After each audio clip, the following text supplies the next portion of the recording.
I want to talk about the next project here, which is Energi. Now, I again here am focused on small mid-cap plays in the market right now. I don't believe into buying a lot of the kind of generic alternative L1s out there in the market. While I do like ones that are showcasing strong price action, no doubt about that, I can't find many that are keeping up with the kind of returns that Energy's been bringing in recently. Now, Energy is a project we've covered for a long period of time. And for a lot of years, Energy was kind of building behind the scenes on focusing on security. This is, again, not only one of the biggest issues in crypto, but beyond that as well is one of the most unaddressed issues in crypto. You talk about constant exchange exploits, constant smart contract hacks. Not your keys, not your coin is the common response to people. And unfortunately, that's not going to allow us to get the next wave of users into crypto. If I want to go out and build an innovative DeFi protocol, if I want to, for example, test out new applications out there that might be offering airdrops as they're trying to kind of farm and get new user traction for their new idea and novel concept for a DeFi app, I've got to be able to know as a user that I'm going to be safe, because if I'm interacting with the wrong contract, if I deposit my funds in a faulty smart contract, it could be that the creator is malicious or not. That is going to be an issue for the next wave of users. And it's been the biggest reason why DeFi has been stagnant, especially while innovation in DeFi has slowed down. Energi has a built-in system known as defense in depth. We've talked about this on the channel before. We did an interview with Tommy not too long ago, so I definitely recommend you guys go check that out. But the main point here is that essentially defense in depth allows for multiple layers of security to prevent any hacker or any potential smart contract exploit or any type of thing from going wrong where funds would be stolen, sent to an exchange, and sold. In a similar fashion to how I might hack a smart contract on Ethereum because I find an exploit in the code, I send the Ethereum to an exchange, I sell it. There is little to no chance that you're getting all those funds back. At a minimum, maybe you're lucky if you get a little bit back if you get white hat hackers to help you.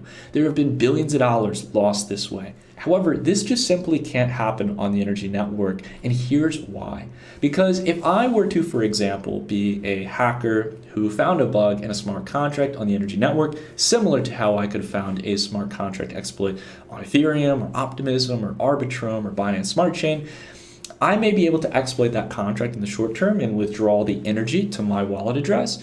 But if I want to actually send it to an exchange address, I'm going to have to go through an extended period of time before my transaction is confirmed, before my funds actually arrive to the exchange. In this case, if I want to withdraw to an exchange account versus sending funds to a friend or interacting with a DeFi app within the Energi ecosystem, I'm going to have to wait an extended period of time. And this also allows for people to have on-chain notifications so that if they see a large sum of their funds being moved as users or LPs, then they can report to the Energi Bureau of Investigation, which has been able to deal with over 95% of exploits, both personal attacks and smart contract exploits on the network, in order to actually resolve them before it's too late. This is really exciting stuff here. So this basically means that essentially they can freeze the account from that hacker, that exploiter, and basically go through a remuneration process where those funds can be distributed back to the original holders.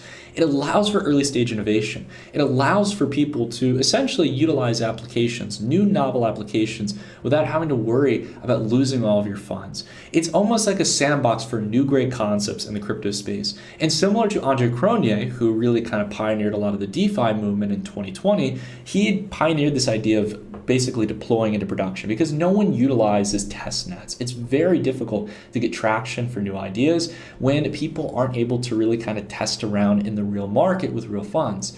So again, I think that this is really exciting here. And considering from a price action perspective here, the thing about Energi is that over the last year, it's made a really solid comeback. It got hit hard like a lot of coins back during the bear market.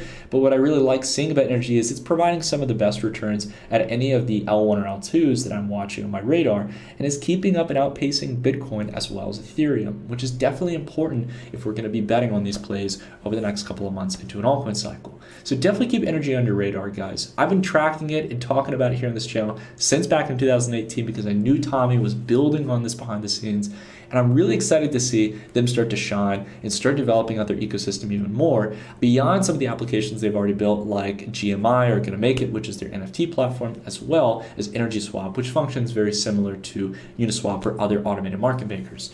So again, beyond being scalable and everything, I think Energy's focus on security is really central.